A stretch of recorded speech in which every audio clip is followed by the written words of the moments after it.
Bendiciones. Continuamos con nuestra explicación. Video número 32, Primera de Corintios, capítulo 7, del 1 al 40. Estamos analizando ahorita, vamos a mirar los versículos 7 al 9. Y el título es Mejor que no se casen. Vamos a dar una lectura a esos tres versículos, el 7, el 8 y el 9. Quisiera, más bien, que todos los hombres fuesen como yo. Pero cada uno tiene su propio don de Dios, uno a la verdad de un modo y otro de otro. Digo pues a los solteros y a las viudas que bueno les fuera quedarse como yo. Pero si no tienen don de continencia, cásense, pues mejor es casarse que estarse quemando. Vamos a comenzar con el análisis de la primera sección, cuando Pablo dice quisiera más bien. ¿Qué significa esa frase que Pablo está diciendo? Bueno, él dice, quisiera más bien que todos estuviesen como yo, como dice el versículo 7. A los solteros y a las viudas, que les iría bien el quedarse como yo. Verso 8 dice, a los solteros y a las viudas les sería muy bueno si se quedan como yo. ¿Por qué causa Pablo está mencionando esta sección, esta frase? ¿Qué cosa es lo que se encuentra? Se encuentra algo interesante, déjenme verles aquí lo que se menciona en el versículo 26. Dice en el versículo 26, capítulo 7, para ver la razón de lo que Pablo está diciendo. Dice, tengo pues esto por bueno a causa de la necesidad que apremia. ¿Cuál era la necesidad que apremiaba en esos momentos? ¿Qué era la circunstancia?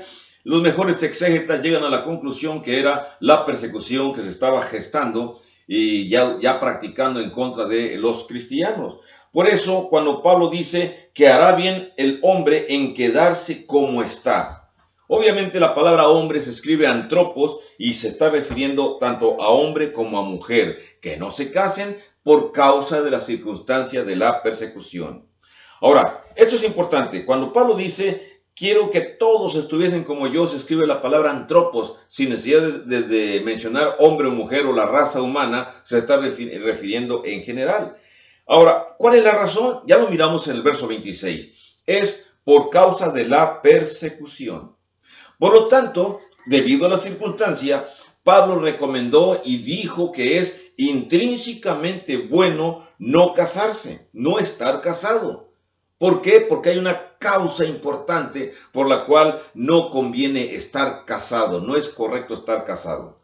Póngase usted a pensar cuando en la vida de algún ser humano en la actualidad también no le es conveniente casarse, no le es conveniente. Vamos a poner un ejemplo.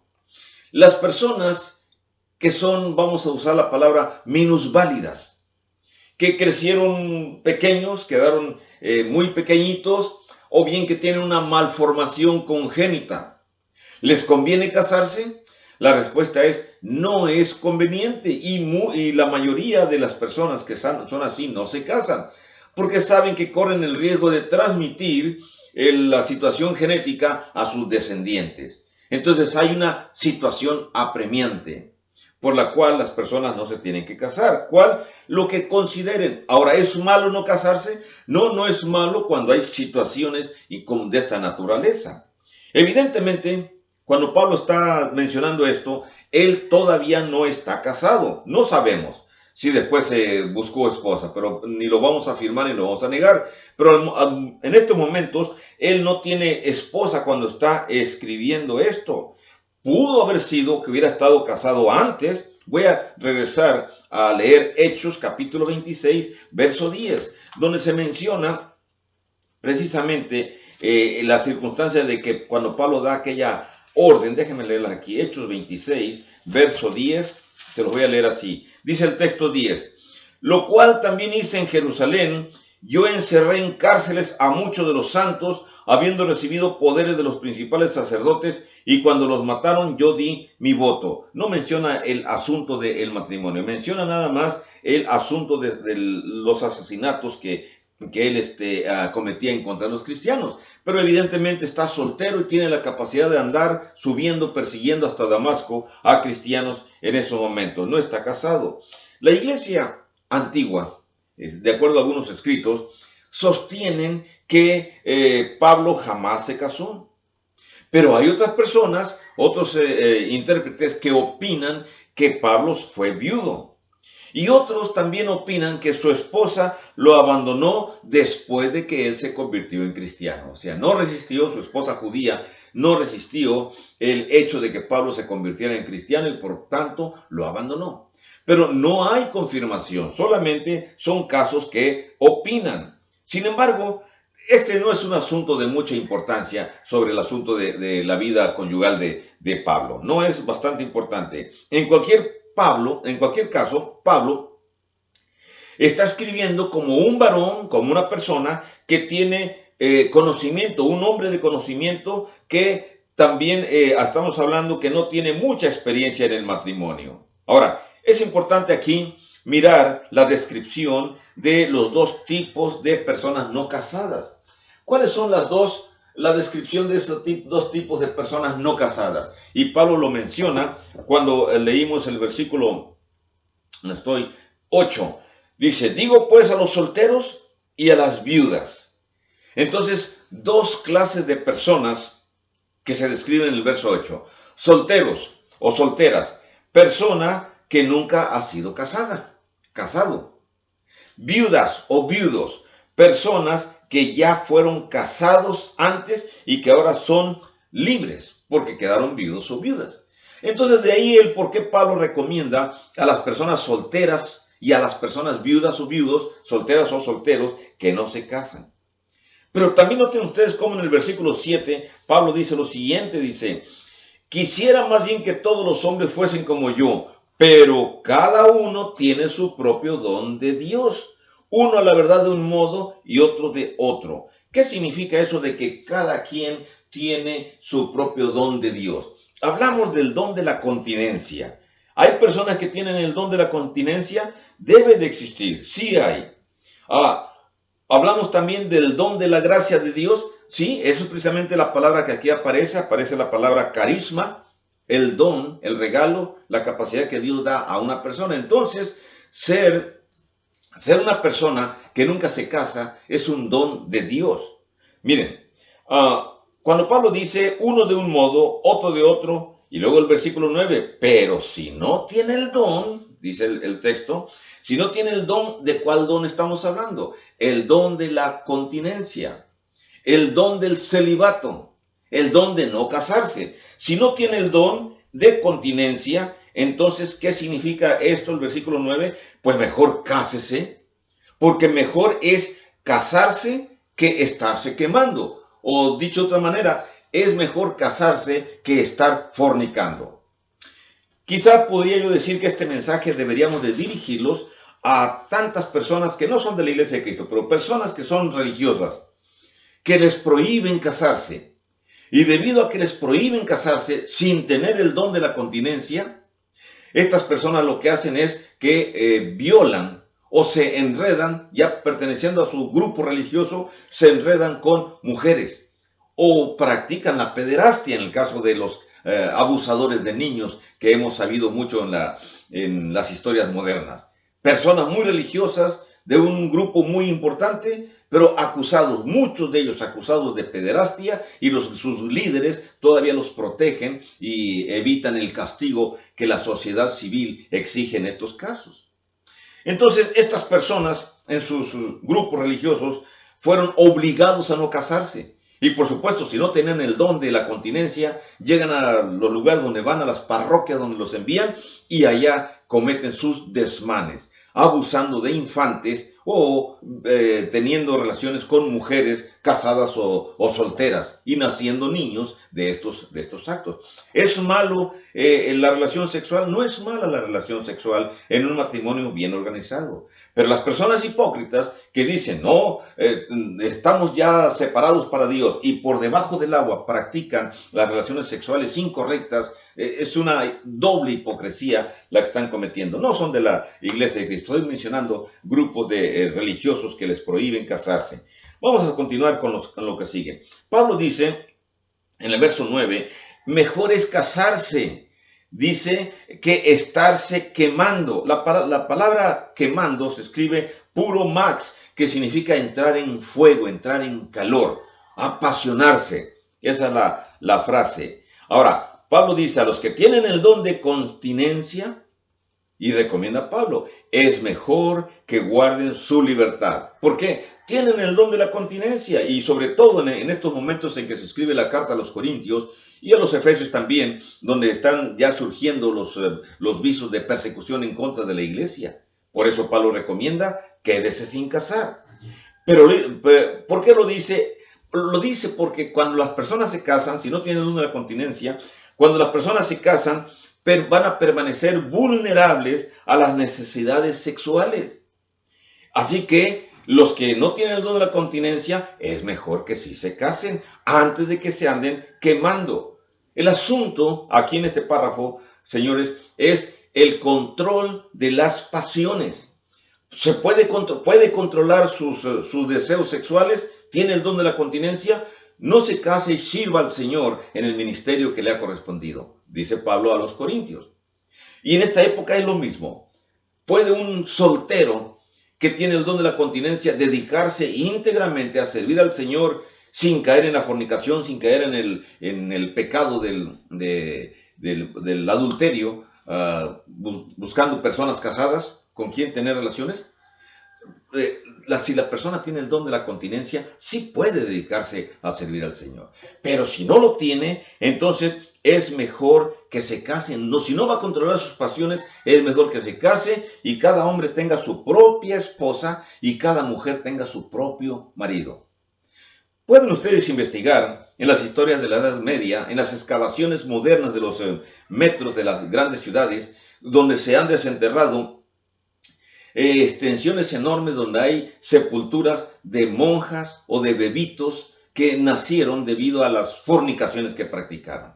¿Cómo las practicaban? Bueno, ustedes investiguen en la historia y sabrán que había túneles que iban desde los lugares donde las monjas estaban hasta los lugares donde estaban los obispos o los varones, y bueno, simplemente había ahí amplia comunicación, y sigue habiendo, puesto que miramos los resultados en las noticias que nos hablan acerca de este problema de la pederastia en el mundo religioso, del cual ni siquiera menciono su nombre, pero usted ya lo sabe. Así que llegamos a un punto importante. ¿Cuál? El divorcio no se permite, versículos 10 y 11. Voy a leer versículos 10 y 11. Dice el texto. Dice, pero los que están unidos en matrimonio, a los que están unidos en matrimonio, mando, no yo, sino el Señor, que la mujer no se separe del marido. 11. Y si se separa, quédese sin casar, o reconcíliese con su marido, y que el marido no abandone a su mujer. Entonces, vamos a hablar acerca del asunto del divorcio. ¿Se permite el divorcio? No voy a hacer una explicación amplia. Yo sé que en la hermandad, entre nuestros hermanos en la iglesia, hay infinidad de diálogos de personas y campañas y mensajes y libros que se escriben acerca de las nupcias y segundas nupcias. No voy a ampliar nada ni voy a favorecer un punto u otro punto. Vamos a centrarnos nada más en lo que dice el párrafo. ¿Qué dice el párrafo? Dice Pablo, a los que están unidos en matrimonio, mando yo, dice el versículo 10. Mando no yo, sino el Señor, Mando no yo, sino el Señor, que la mujer no se separe del marido. Vamos a hablar acerca de esto de los casados. A los casados, entonces, el apóstol les da este gran mandamiento. ¿Cuál? De que entiendan que una vez que ya están casados, una vez que ya están unidos en matrimonio, no se separen. Aunque el párrafo dice que la mujer no se separe del marido, el mandato es para ambos. El Señor es la fuente de la instrucción de este asunto. Cuando Pablo dice, mando no yo, sino el Señor, entonces el Señor ordena, no se separen. Eso todo el mundo lo sabe. Esto no es una enseñanza que sea desconocida en la iglesia. O sea, la iglesia conoce esta enseñanza. Ahora, algunos críticos creen que Pablo indica por sus palabras, cuando dice no yo, sino el Señor, es que él está calificando su escritura, como diciendo, es que ahorita en estos momentos esa es una orden que da el Señor, no soy yo. Yo dudo, o nosotros dudamos, la iglesia de Cristo dudamos, que Pablo esté tratando de menospreciar su propia palabra, cuando dice, lo digo no yo, sino el Señor, sino que simplemente es una manera del uso de palabras que Pablo está haciendo. Más bien, lo que Pablo está haciendo es enfatizar, yo digo esto y también el Señor lo dice, o lo digo porque el Señor lo dice. Es una manera de enfatizar una orden, una instrucción. ¿Y cuál es la orden? Bueno, ya la miramos. La orden es esta, que la mujer no se separe de su marido. Pero recuerden que es en ambos sentidos. Ni el marido que se separe de su mujer, ni la mujer que se separe de su marido. Ahora, ¿y si se llega a separar? Noten ustedes aquí algo importante. Pablo nada más dice, y si se separa, quédese sin casar o reconcíliese con su marido, que significa volver a restaurar la armonía matrimonial, volver a restaurar la relación existente en el matrimonio. El marido no abandone a su mujer. Vamos a ver la interpretación eso de el marido no abandona a su mujer. La interpretación es única, no hay otra manera. Quédese sin casar o reconcíliese. Vamos a ver, ya se divorciaron, ya se separaron, entonces quédense sin casar o reconcíliense. Pero no estamos hablando otra vez aquí del divorcio, se va al extremo. Estamos hablando de las separaciones cuando por un corto periodo de tiempo se separan para discutir, para dialogar, para llegar a un acuerdo. Si se van a separar, entonces quédense sin casar. Pero si no se pueden aguantar la tentación, mejor reconcíliese. Ahora, Pablo aquí no está mencionando la excepción que muchos cristianos conocemos en Mateo 19. En Mateo 19, donde Jesús enseña que sí se pueden divorciar solamente por causa de fornicación. O sea que si uno de los dos elementos del matrimonio, el marido o la esposa, cometieron fornicación, el otro está libre para divorciarla y entonces bíblicamente muchos enseñamos así, el que quedó libre de pecado está libre para volverse a casar. Mas aquella persona que fue divorciada debido a fornicación, debido a adulterio, la persona que se case con esa persona que fue separada, también va a cometer adulterio. Me voy a remitir mejor a Mateo capítulo 9, verso 29. Déjenme buscarlo aquí rápidamente. Mateo 9. Déjenme ver. Correcto aquí. Dije 9, es 19. 19. Correcto. Dice Jesús en Mateo 19, verso 9. Y yo os digo que cualquiera que repudia a su mujer, salvo por causa de fornicación, y se casa con otra, adultera. Y el que se casa con la repudiada, adultera. O sea, si es por causa de fornicación, dice el texto, si es por causa de fornicación, no hay ningún problema. Pero si no hay fornicación de por medio, adulteran. Pablo no mencionó esta cuestión en Corinto, pero entendemos que es obvio que los corintios ya se les había enseñado, ya lo habían entendido y tampoco Pablo negó esa expresión que dice nuestro Señor Jesucristo. Entonces, ni la dijo ni la negó. Por lo tanto, entendemos que era obvio el entendimiento. La aplicó en Corinto simplemente, cuando está diciendo estas frases. Entonces, el énfasis de la carta, el énfasis de esta sección, versículos 10 y 11 de 1 Corintios, capítulo 7, el énfasis está en que el matrimonio debe de permanecer. El énfasis está en la conservación, en la permanencia del matrimonio. Por lo tanto, la conclusión es sencilla. Abandonar el matrimonio es pecado. Y por supuesto, sin mencionar la excepción que menciona nuestro Señor Jesucristo en Mateo 19, verso 9, donde solamente por causa de fornicación. Vamos a repetir nuevamente. El divorcio no se permite. Si usted, miembro de la iglesia, está casado, está casada, y surgen problemas en su matrimonio, hagan todo lo posible. Luchen lo máximo, lo mejor. Soliciten consejos de los ancianos, de los más sabios de la congregación donde usted se reúne, pero el divorcio va a ser la última opción y solamente por la razón de fornicación. Y aún así hay casos, o puede haber casos en el cual la fornicación es perdonada, el adulterio es perdonado y el matrimonio se conserva. Hay casos. Pero si se llega a un extremo en el cual el matrimonio ya no puede ser sostenido porque hay demasiados pleitos en la pareja y hay demasiados enojos y se están ofendiendo el uno al otro, bueno, será bueno que se separen por un tiempo antes de tomar la decisión del divorcio y dialogar y pensar, pero siempre la visión, el mensaje que Pablo está dando aquí es la conservación del matrimonio. El divorcio no se permite. Deje usted que el mundo lo haga. El mundo es de Satanás, pero usted es miembro de la iglesia de Cristo. Entonces, en la iglesia el divorcio no es permitido. Y lamentamos muchos cuando ha habido divorcios dentro de la iglesia, cuando las personas no llegan a un acuerdo, a un arreglo y prefieren tomar la decisión más dolorosa, la del divorcio, la de la separación. Si hay los atenuantes que se mencionan en Mateo, es cuestión que ustedes deben de decidir. Y si no lo hay, bueno, a Pablo está dando aquí las instrucciones. Manténganse, pónganse en oración y reconcíliense. Los matrimonios, Pablo recomienda que la mujer y el esposo no se separen, sino que lleguen a un buen acuerdo. Abandonar el matrimonio es un pecado. Recuerden, el énfasis de esta carta o de esta sección está en la permanencia del matrimonio. Tenga usted bendiciones. Nos miramos en el video que sigue para continuar hablando del tema. Que la pase bien.